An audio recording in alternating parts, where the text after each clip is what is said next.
ولعنة الله على أعدائهم أجمعين إلى قيام يوم الدين. رب اشرح لي صدري ويسر لي أمري واحلل عقدة من لساني يفقهوا قولي. In continuing with the will of the Holy Imam والسلام, to his son Imam al-Hassan, we shared these statements last night that the Imam stated, وَدَعِ الْقَوْلَ فِي مَا لَا تَعْرِفْ وَالْخِطَابَ فِي مَا لَا تُكَلَّفْ. He says, speak not what you are ignorant of and what does not concern you. وَأَمْسِكْ عَنْ طَرِيقٍ إِذَا خِفْتَ ضَلَالَهُ. And also refrain from a track that you fear will lead you astray. فَإِنَّ الْكَفَّ عَنْ خَيْرَةِ الضَّلَالَ خَيْرٌ مِّن رُكُوبِ الْأَهْوَالِ. For refraining out of fear of going astray is better than embarking on a dangerous track and a dangerous path. So we discussed that last night, and I guess we can summarize what was said in the 36th verse of Surah Al-Isra, where Allah subhanahu wa ta'ala says, Bismillah ar-Rahman ar-Rahim, وَلَا تَخْفُ مَا لَيْسَ لَكَ بِهِ عِلْمٍ إِنَّ السَّمْعَ وَالْبَصَرَ وَالْفُؤَادَ كُلُّ أُولَٰئِكَ كَانَ مَسْئُولًا. Says that do not pursue that which you have no knowledge of. Indeed, the hearing, indeed the eyesight, and indeed the heart, all of them will be responsible and are held accountable. Essentially, it's speaking to a person who acts, does something, believes something, thinks something, feels something without having full knowledge of what it is that they actually do believe, that they have seen, that they have heard. And hence the Holy Quran also reminds us of this fact. Then the Imam continues, stating, وَأْمُرْ بِالْمَعْرُوفِ تَكُنْ مِنْ أَهْلِهِ وَأَنْكِرِ الْمُنْكَرَ بِلِسَانِكَ وَيَدِكَ وَبَايِنْ مَنْ فَعَلَهُ بِجُهْدِكَ. Enjoin others to do good, and as a result you shall also be among the good doers. And refrain others, desist others, forbid others from performing the evil with your actions in addition to your speech as well. And keep away from the person who engages in these munkar or in these forbidden acts or these evils. So just few points to reflect on relating to these statements that now the Imam is making. Specifically this idea of al-amr bil-ma'ruf wa nahi anil munkar. It's interesting, when we look to hadith, when we look to the Holy Quran, there's so much that is said about religion, about religious responsibility, about what it means to be Muslim. And sometimes the Quran, the hadith will take a tone, speaking in great severity when it comes to the importance of certain religious duties. For many of us, because we're generally more exposed to certain religious practices, we tend to associate what religion truly is about, or we will perhaps associate or equate the essence of religion in a few of these religious practices. Namely, one of them being prayer, and let's say the fasting, let's say the zakat. And of course it's important because the Quran repeats these ideas over and over and over. The salat, the zakat, the sawm, for example, the hajj. These things are pillars of religion, so quote unquote. But just as important as these are, there are also other things that are less associated with the Muslim and less associated as a religious responsibility. They're forgotten, essentially, obligations. And the Quran speaks about them as being forgotten obligations. The Hadith speaks about them, the Prophets, the Imams. They're obligations, more or less, but for whatever reason, either because they're more difficult than other religious practices, or for whatever reason, people who are in the position of propagating the religion speak about this less. So what I'd like to do is, as an introduction, first establish this point, that when we speak of religion, we are speaking of a holistic system of human development. And hence, as much as it includes the personal development and the personal relationship that a person has with Allah, at the same time, it's a growth and a development that's supposed to happen with a community, with a people, with others. From what I've understood, no person can achieve proximity and nearness to God without being proximate and near to other people and other believers. That's just the way that the religion is introduced to us, or should be introduced to us. Only in cases where a person has tried to the best of their abilities and has not been able to connect with a people that reflect those ideals, only then is a person allowed to distance themselves and to practice their religion and their relationship with God in solitude. Only then. Any other religious tradition that promotes religious activity, religious growth in solitude or individually is misguided. And we have trends like that even within the Islamic faith. Okay, one of these things is contrary to popular belief today, that every person is entitled to their own freedoms. Let's not confuse two things here. In Islam, we believe in the freedom of choice because this is a God-given right. Every person has been given the right by God to choose what he wants to do and what he does not want to do, or what she wants or does not want to do. No person can force anyone to do anything. Even in the Holy Quran, Allah subhanahu wa ta'ala says to the Holy Prophet and other prophets, do you want to force them to believe? You can't force them. So, we believe in the freedom of choice, but at the same time, how far does that extend in the relationship that we're supposed to have with our peers, we're supposed to have with our neighbors, we're supposed to have with our family members, we're supposed to have with our community, we're supposed to have with our society?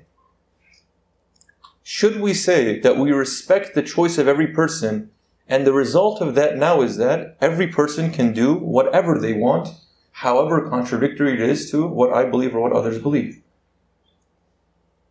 In trying to understand what the true meaning of liberty and liberalism is, today in the world we're having difficulties understanding or defining specifically what this means and what the parameters of these are. Liberty and liberalism at its maximum, at its extent, essentially means this, that every person is free to do what they please. Now we begin to add clauses to that, with the exception of those things that are harmful to other people, with the exception to those things that are detrimental to the freedoms of other people, with the exception that it, for example, is not against, does not impede the freedom of other people. And hence we begin to define laws.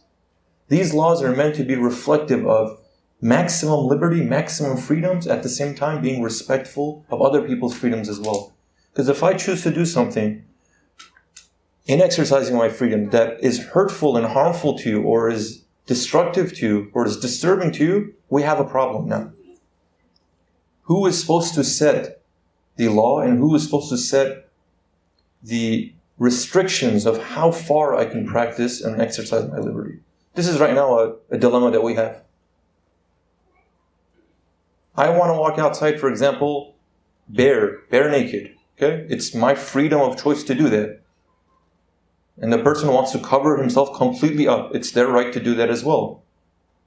But why is one of them, for example, against the law? And why is one of them, even though it's not against the law, it's looked down upon? It's my right to do whatever I want. But at the same time, we understand that we can't allow people to just do whatever they want. Why? Have we thought about this? What gives us the right to do that? We'd say, well, there has to be order, because if we don't have this, there's going to be chaos. So how do we actually establish order? There has to be some form of law, governance. What is that governance? This is now the difficult question to answer. If no higher power exists, if no higher intelligence exists, then it has to now exist at the intelligence level of us as human beings. Who is to dictate who is more intelligent? It's hard to say. So what do we do now? We say what the majority of the people deem to be right and correct, that is what is going to be acceptable in our societies. And we make those laws in the form of a democracy. So whatever the majority of people want to do, that is what is going to be acceptable in a public setting. Now, this idea of enjoining the good and forbidding the evil, of course, exists within an Islamic framework, meaning what? Any person who willingly, willfully, voluntarily becomes Muslim, and every person voluntarily becomes a Muslim.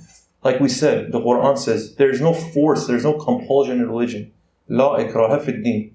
Every person has the right to accept or reject. God doesn't want to force you to believe. God says, this is what has been presented.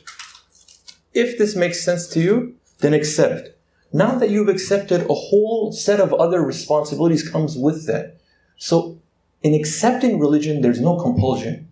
You're free to not accept. I don't submit. Or I have another version. I have a hybrid version of what I believe to be acceptable. And sometimes it's hard for people to distinguish. Truly, we live in a very pluralistic age where it's hard to discern what is the truth, what is not true. And hence, because sometimes there are these gray areas, we say, well, everything is correct. Or everything is essentially reflective of one truth. Either in the form of a religious pluralism, and in this religious pluralism, you have the plurality of truth. And generally, they'll use the example that Rumi brings, that different people are in a dark room and each one is touching something. They're describing what they're touching. One is touching, there's an elephant in the room. One is touching, for example, the feet. So, wow, there's like a pillar here. This must be a pillar. One is touching the ear, for example. He says it's a fan. One is touching the tail. He says it's something else. One is touching for example, the trunk. He says it's something else. So everything, they're all talking about one united truth. Or in the form of perennialism, that there are universal truths that exist in all traditions. In any case, once that religious Islamic tradition is accepted, there are certain truths there now that a person has to abide by. In addition to the prayer, in addition to the fasting, in addition to the zakat, in addition to the fast, there's a social sense of responsibility. Once you say those two sentences, that you bear witness to the unity of God, that there is no God but Allah subhanahu wa ta'ala, and that the Holy Prophet is the messenger of His, now you're entering yourself into this commitment that I need to hold true to everything that this statement represents. You're explicitly making those two statements, but you're implicitly accepting all of the things that comes with the religion. Because if you accept God, so you accept the higher authority, the submission exists there. And if you accept the messenger, now you're accepting all of those things that God has sent through him as a medium. This is important. Many of us don't understand this. And sometimes the relationship we have with the religion, it stems from almost a feeling of privilege. What does privilege mean? Privilege means I think I'm entitled to something. That means that I feel like I can say these statements and associate myself with a belief, with a system, and at the same time I feel like I'm special enough to say that no, some of these things don't apply to me. It's a sign of the arrogance of a person or the ignorance of a person. One of these two things. So, among these things that has been forgotten, among these teachings that has been forgotten is this idea of enjoining the good and forbidding the evil. We are responsible for the conduct of one another. We are responsible. And we will be asked and questioned about the conduct of the community as a whole. The Prophet will be questioned as to the conduct of his community. And hence the Prophet feels responsible. And his sense of responsibility is reflected in the verses of the Quran and in his life. Why is he now working so hard? Why are the messengers of Allah working so hard? For people to believe, to act, to work together, to grow. Because they're responsible. They feel a sense of responsibility. Now within a religious context, because we live in a society, we live in a world that has not clearly defined what is the extent of the relationship that I have with another person. Within a religious sphere and a religious scope as well, this confusion also finds its way in religion. That because in society, I can't just walk up to a person and say, hey, like, what you're doing, for example, may not be right. We should be doing this. This is correct to do. Why can't we do that? Because not everyone prescribes to the same values, the same ideals. People may believe in different things, and hence, someone would ask you, through what authority do you come and now tell me that this is right and this is wrong? In ethics, this is what we discuss. Who even defines what right and wrong is? That's a harder question to answer outside the scope of religion. Once you enter the scope of religion, and specifically within the scope of Islam, what truth and false is, what right and wrong is very clearly defined. There should be no confusion anymore. It's not about figuring out what is right and what is wrong anymore. It's about educating, and it's about practicing, and it's about holding ourselves and other people accountable now. In a famous hadith from the Holy Prophet, the people would ask about this. We're living in a Muslim community. Some people don't want to involve themselves. They want to live the way that they've come, they've taken the shahadatain, and they feel a sense of entitlement. I can live however I want. And you don't have any justification to come and tell me any otherwise. The Holy Prophet said a person who is not willing to accept the responsibility that comes with being a Muslim, and in other words, a person who engages in sin or is immoral, an immoral person in a righteous community is like a group of people who are on a ship and they're sailing. They go out to the middle of the ocean or the sea. Now when they're there, every person is allocated a part of the ship for themselves. One of those people decides that he wants to exercise the liberty and the freedom to start digging a hole or start breaking the ship under his feet. He takes an axe or he takes a pick or something and he starts breaking the ship under his feet. And then people begin to say, what are you doing? We're on a ship. You can't puncture the ship. It's going to sink. And he says, well, this is my spar. This is my part of the ship. This is my right to act however I want to. The Prophet says, if that person isn't stopped, what's going to happen? Obviously, water is going to come to the ship is going to sink. So the Muslim community should not feel conflicted. Now, when it comes to actually applying this, enjoining the good and forbidding the evil, it's definitely multifaceted.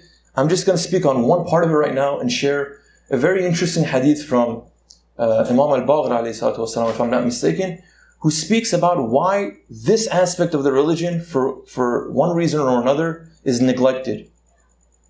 A quick reflection on that is because it's more difficult than other acts of worship. We think it may be easier to do something like this than to actually pray every day 5 times.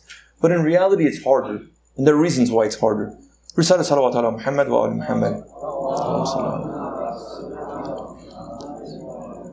Okay, so this is a narration now from Imam al-Baqir alayhi salatu wassalam, the 5th Imam addressing one of the companions, Jabir alayhi salam.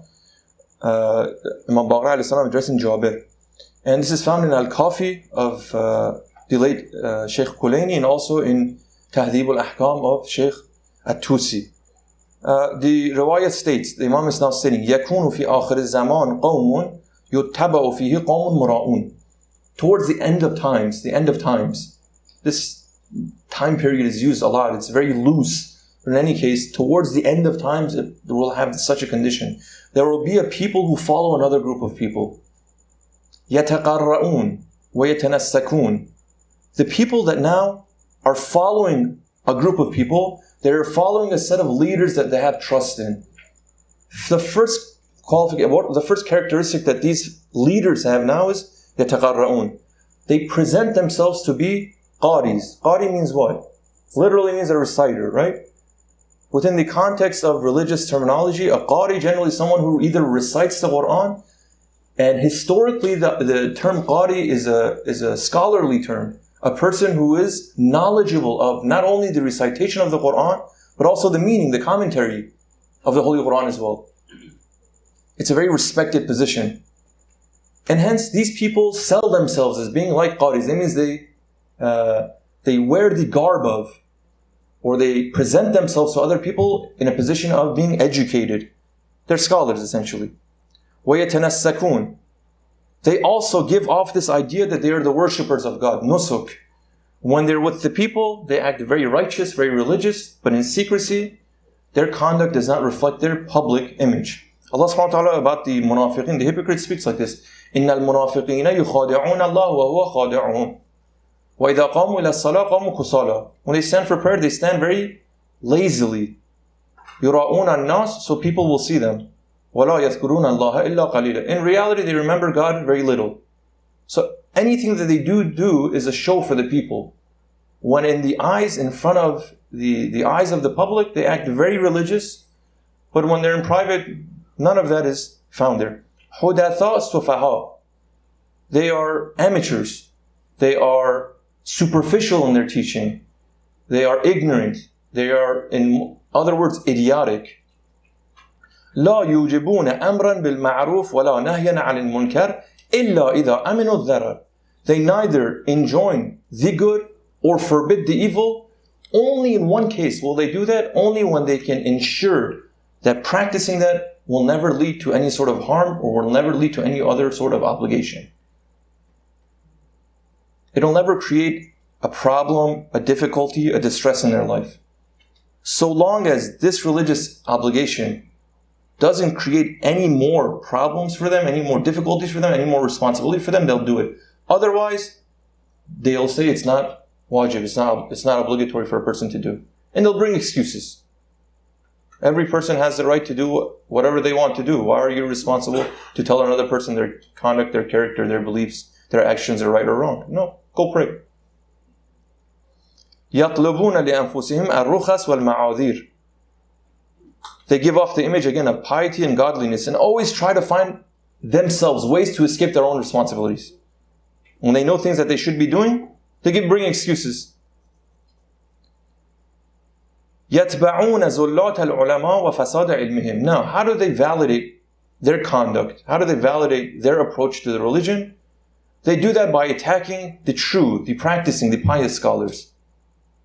They find faults, flaws, deficiencies in practicing scholars, and they try to destroy their image in the eyes of other people.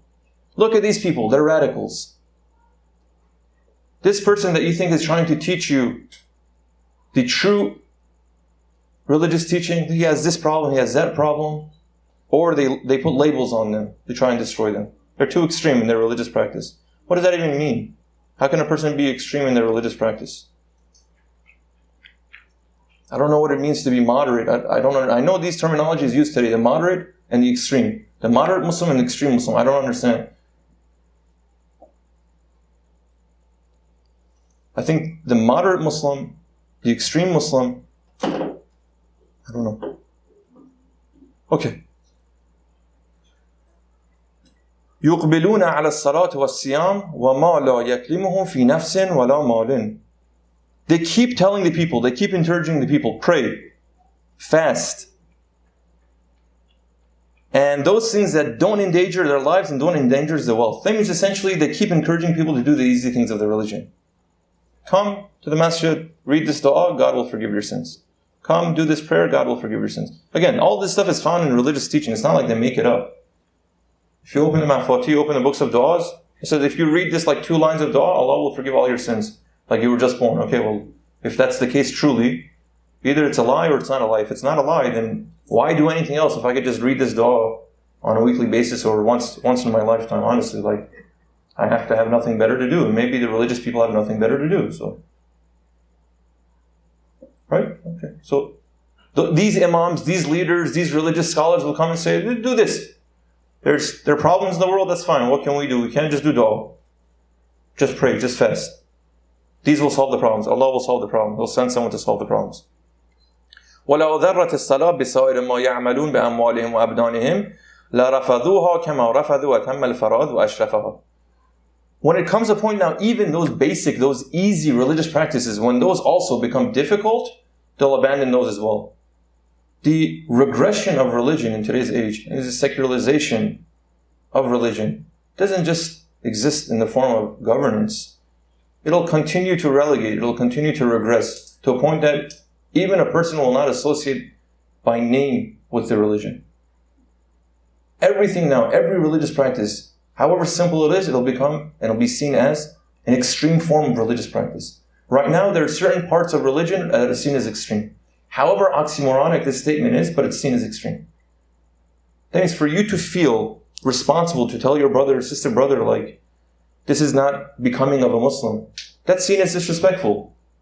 That's seen as you overstepping your boundaries. That's seen as being nosy. That's seen as being judgmental. That's seen as thinking that you're better than someone else. That's what, even in the Muslim community, that's what we believe. Honestly, with our conduct and character, that's what we believe. So these sorts of things have already been lost. The prayer and the fasting has still been preserved to some extent, but I can assure you a time will come where even prayer will be seen as extreme. The fasting will be seen as extreme. 18 hours a day fast? Are you kidding me? What kind of a backwards religion is this? If it's supposed to teach me to be a better person, then I can just think about it once. Why kill myself for 18 hours? What does not eating and drinking have to do with thinking about the less fortunate, for example? The next generation will ask these things. I can assure you, your however much fasting and prayer was important to you, it will not be for your children. However much giving zakat is important to you, it will not be for your children. However much going to the masjid is important to you, it will not be for your children. And then think about their kids. Not only will they not know about the prayer and the fast, that's nothing. That will be seen as the extreme in the eyes of the child to their parent now. My dad prays. He's crazy. He's backward. He's dumb. He's behind the times. My dad doesn't eat. He fasts. He pays a charity. And then after that, what will happen? Nothing will remain from the religion except a title. Even if that. So then the Imam says, إِنَّ الْأَمْرِ بِالْمَعْرُوفِ وَالنَّهْيِ عَلَى الْمُنْكَرِ فَرِيضَةٌ عَظِيمَةٌ. This is a grand obligation, enjoining the good, forbidding the evil. That means feeling a sense of responsibility. It's a grand obligation. بِهَا تُغَامُ الْفَرَائِض. Through this will other obligations find meaning. That means, essentially, there's many parts in the Quran and in Hadith it says this. It's saying that don't try to break the religion into factions and say, like, if I do this, then I've done my religious duty. One of these, once you take it away, the whole thing collapses. One of those things is this Amr bil Ma'ruf wa Nahy anil Munkar. Once you feel that you're indifferent towards everybody else and all you have to care about yourself, the Imam is saying that everything else loses value. You can pray a lifetime. Allah says, I'm not going to accept it.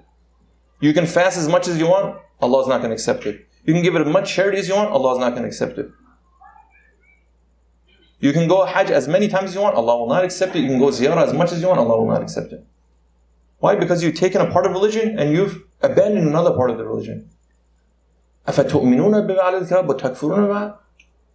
You accept a part of it and you reject another part? هُنَالِكَ يَتِمُّ غَضَبُ اللَّهِ عَلَيْهِمْ. When a person or when a nation abandons this is now where the wrath, the punishment, the anger of God will show itself. فَيَعُمُّهُمْ بِعِقَابِهِ فَيُهْلِكُ الْأَبْرَارُ فِي دَارِ الْفُجَّارِ. When Allah subhanahu wa ta'ala becomes upset or angry, if we can even say that, His wrath will encompass and will include everybody.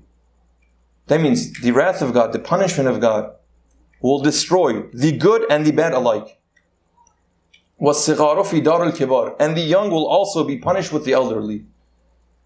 إِنَّ الْأَمْرَ بِالْمَعْرُوفِ وَالنَّهْيَ عَنِ الْمُنْكَرِ سَبِيلُ الْأَنْبِيَاءِ وَمِنْهَاجُ الصَّالِحِينَ. This is the way, this is the method, this is the practice of the prophets, of the righteous. فَرِيضَةٌ عَظِيمَةٌ بِهَا تُقَامُ الْفَرَائِضِ. It's a great obligation. With that, other obligations, 5 meaning. The result of that now is تَأْمَنُ الْمَذَاهِبِ وَتَحِلُّ الْمَكَاسِبِ وَتَرُدُّ الْمَظَالِمِ.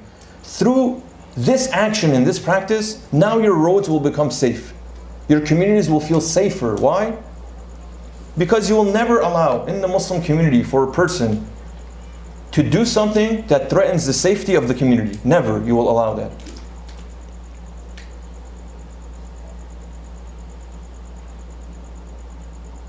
وَتَحِلُّ الْمَكَاسِبِ. And your earnings, your incomes will become pure. وَتَرُدُّ الْمَظَالِمِ. And the rights of people that have been violated will be returned. وَيُنْتَصَفُ مِنَ الْأَعْدَاءِ. The earth will become inhabitable and it will flourish with inhabitants. وَيَسْتَقِيمُ الْأَمْرِ. The enemies will also have to practice as a result of this fairness and equity, and other obligation in the shadow of this will also become upright in practice. This will give life to everything else. Means one of the problems that we have in the Muslim community is the failure to apply this pillar of religion by the name of enjoining the good, forbidding the evil. Essentially just means feeling responsible for another person. We're out of time tonight. Tomorrow what I'll do is I'll conclude this discussion of how we're exactly supposed to go about doing that. The takeaway from tonight's talk is that it's important to remember, first of all, not to alienate certain parts of the religion. Picking and choosing has never been acceptable. However much it's the standard and the status quo, it has never been in the eyes of God and in the eyes of His Messenger an acceptable practice. It doesn't matter to what level and what extreme you take those selected practices, it doesn't matter. There always has to be a balance and an equilibrium. Because once you take something away from that system, the system will malfunction. It doesn't matter if every other part of it is more valuable in our eyes, or is shinier, or flashier, or it's bigger. A machine, doesn't matter how small a part is, if it's critical in its operation, you take it out, everything else will fail. Even if the prayer is seen as the most important that we have hadith, doesn't matter. One thing that you take away, this whole machine will fail. And hence to make sure that we don't alienate certain parts. Number 2 is to try to figure out for ourselves, what is the extent of how much I involve myself in the lives of other people? And how does that actually balance and make sense with privacy of other people and the free will and choice of others? These are the questions that need to be answered. And right now, I think we have a few minutes. I'd like to hear from everyone here. How do we solve the dilemma of 1, free will of choice, 2, privacy, 3, a social obligation towards the conduct and the actions of other people? Not only what is displayed publicly, but even to an extent of that, what resonates inside the house as well. So I'll end there. Let's recite salawat ala Muhammad wa ala Muhammad. Allahumma salli ala Muhammad.